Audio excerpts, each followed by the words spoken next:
నేను లెఫ్ట్ పోనీ బాబు, లెఫ్ట్ పోనీ, ఏం పర్లేదు, లెఫ్ట్ పోనీ, ఏం కాదు. ఇది తెల్లవారుజాము 3 గంటల నుంచే 2 గంటల నుంచే జరుగుతోంది ఈ కార్యక్రమం.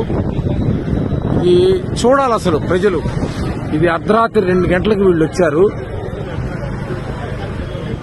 ఇది నిత్యావసర సరుకులు సింగనగర్ కి ఏరియాకి వెళ్ళడానికి పని పర్లేదు, చాలా దూరం ఉంది. ఇక్కడ ఇదిగో నిత్యావసర సరుకులు ఇలా లారీల్లో వచ్చాయి.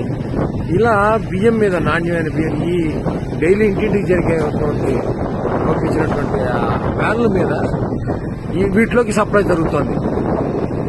ప్రజలకు ఇవ్వాల్సిన కందిపప్పు, బియ్యం, పప్పు, చింతపండు మొత్తం కూడా అన్ని లారీల్లో వచ్చేసాయి. అవి మధ్యలో ఉన్నాయి, లారీల్లో పెద్ద పెద్ద లారీలన్నీ మధ్యలో ఉన్నాయి. అవి పెద్ద లారీలు. అటు ఇటు ఈ చిన్న చిన్న వ్యాన్లు సందుల్లోకి వెళ్ళి ఇవ్వడానికి, ఇంటింటికి ఇవ్వడానికి తర్వాత ఇటు సైడ్ ఉన్నాయి. వీళ్ళందరినీ